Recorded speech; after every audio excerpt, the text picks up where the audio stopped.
Hello, it's me again. Well, I should admit that it took me a while before I decided to continue releasing another series. Well, frankly speaking, I don't want to dwell on the reasons behind the hesitation. That's why let's just proceed to the next part, okay? Well, the previous episode, if I remember rightly, was finished at my thinking over picking up fortune-telling skills, which Panny Zosya possessed, right? Okay, about a week or fortnight had passed before I made up my mind to show up at her home to talk it over. I would to underscore that she wasn't surprised to see me standing at the door. Smiling, she led me along the long corridor separating the two flats into hers. It was a typical two-room section with a large square hall. Yes, the bedroom was occupied by her 28-year-old daughter, who spent most of the time in, as she wasn't eager to work anywhere.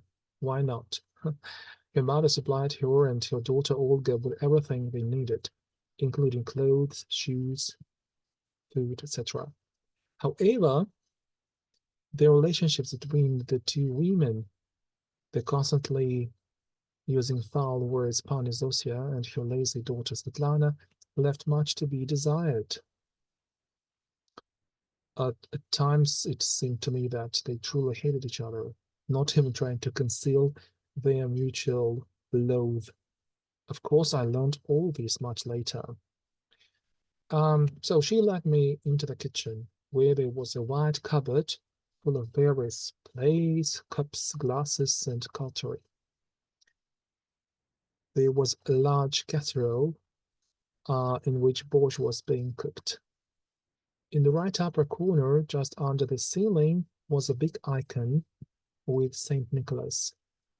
The kitchen was clean and as cozy as it was possible for that time, as it could be, though there wasn't anything special with which would make it stand out against thousand kitchens of the Soviet era.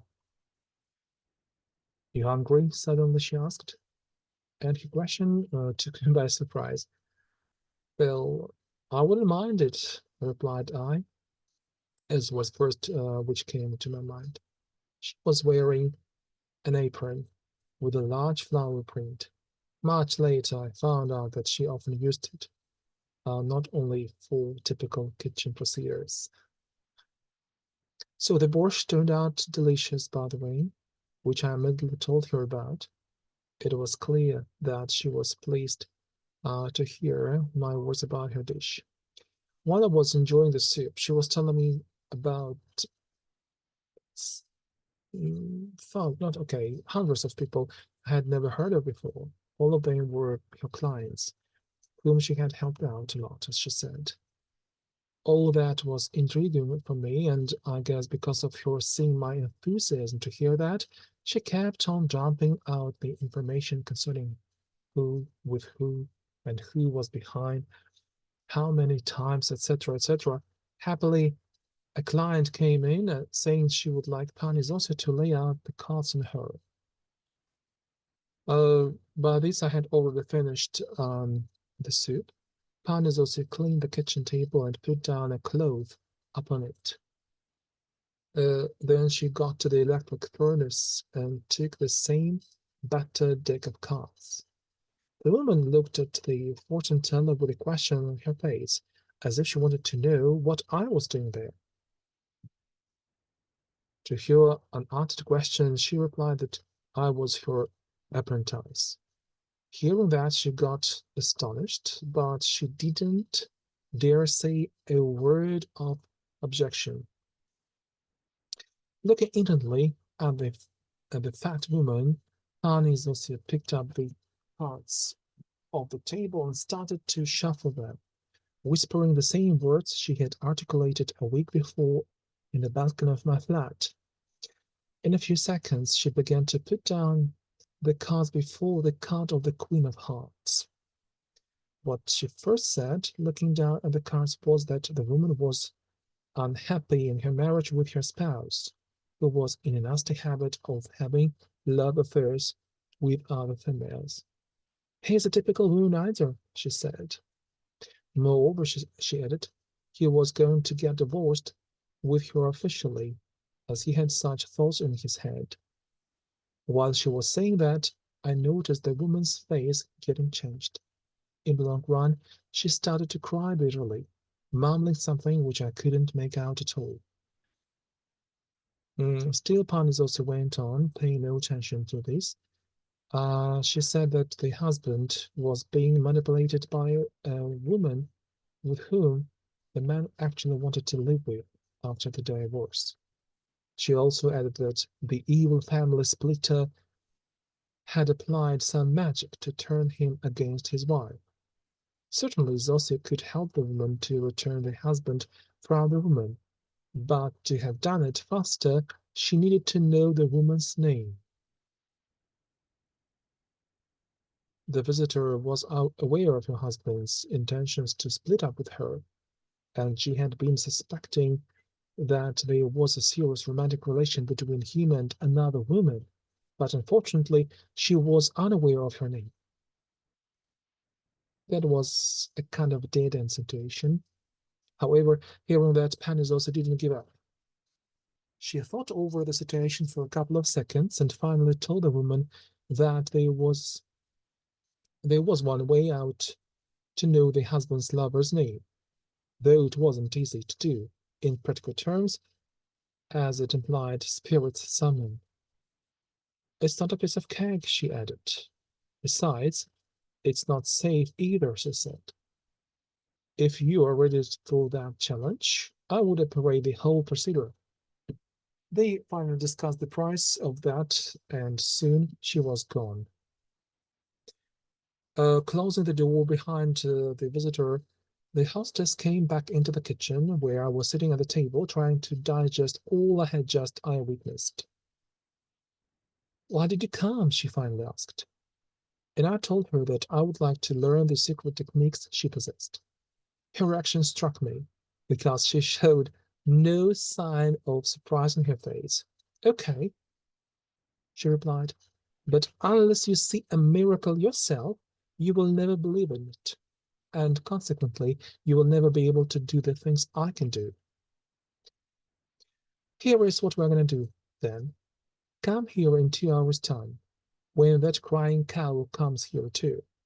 You will be seeing something you will never dealt with before. And when everything is over, we will resume discussing the matter, she said. Of course, I was on pins and needles, anticipating the upcoming miracle. Within the time span, I became a typical clock watcher, inwardly accelerating time. Finally, I came at the time scheduled.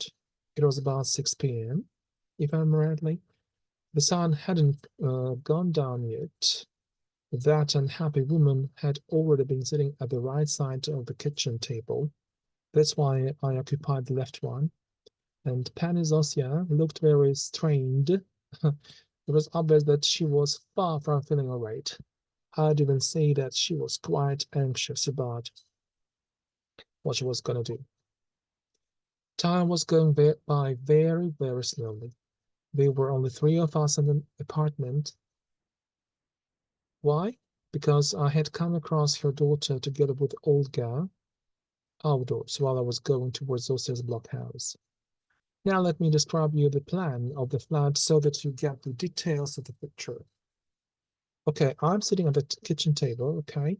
In front of me is that woman behind who is the corridor leading to the exit from the accommodation. Behind me is the balcony, which has a great number of various things such as empty bottles, cans, and something else. Panny Zosya took an ordinary candle out of the cupboard and a matchbox in order to burn it. She also switched off the light, but we still saw everything around because it was late spring and the sun had just touched the horizon. Burning the candle, the witch started to pronounce very strange sounds, maybe words. The combination of the sounds didn't remind me anything which would resemble a language which I could comprehend. believe it or not, but as soon as she started to utter those sounds, or let's say incomprehensible words, I felt that the atmosphere around us started to change dramatically. For example, in the beginning, I saw that the shadow being cast of the magician got distorted somehow, and I could clearly see a couple of little horns on her scalp.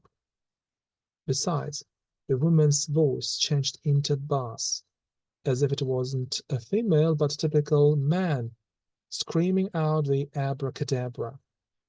Simultaneously, I heard the rattle of the dishes and glasses in the cupboard, which was so loud that I nearly got deafened. The table and the shelves in the cupboard were vibrating. The forks and the knives in the drawers were rattling too. I could hear the empty bottles crashing down the floor, being smashed into splinters. I also somehow detected some motion behind that client sitting in front of me at the table. So that you understand, I wanted to imagine something black and shapeless, which was moving behind the woman and which was darker than usual blackness, which can be usually seen in a flat in the evening when the light is off. I also saw the poor woman's face, which was an epitome of fear. She got paralyzed with the terror being advanced around. And I also heard some very strange sounds which were uttered not by Zosya, but something else.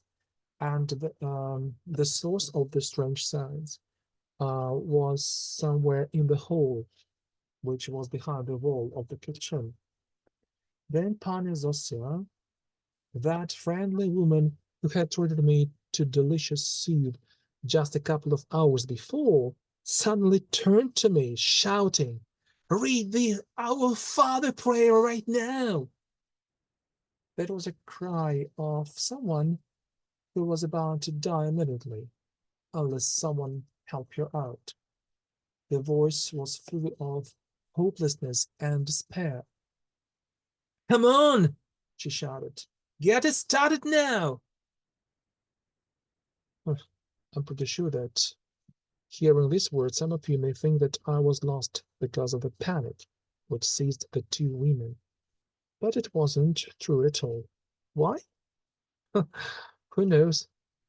I don't know why. But not because I was being brave then, I must admit.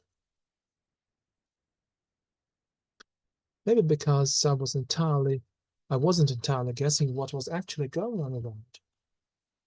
Nevertheless, I started to read out the prayer and noticed that the demonstration, the manifestation of the supernatural forces got intensified considerably.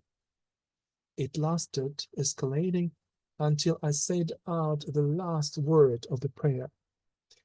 At the same instant, absolutely everything got still. No sound, no black motion, no horns on her scalp, and no rattle of the housewares. With drops of sweat rolling down her head, Zosya took us to sit on it. She was worn out. The other woman was half dead of the experience she had just lived through. The ill woman's name is Christina, she finally uttered and sighed heavily. The client thanked her and got up as soon as she could. Zosya got so weakened that she even couldn't get up to close the door behind the client. I did. "Now you have seen it," she said. "Yes, indeed, I saw it." That was the initiation, kind of initiation.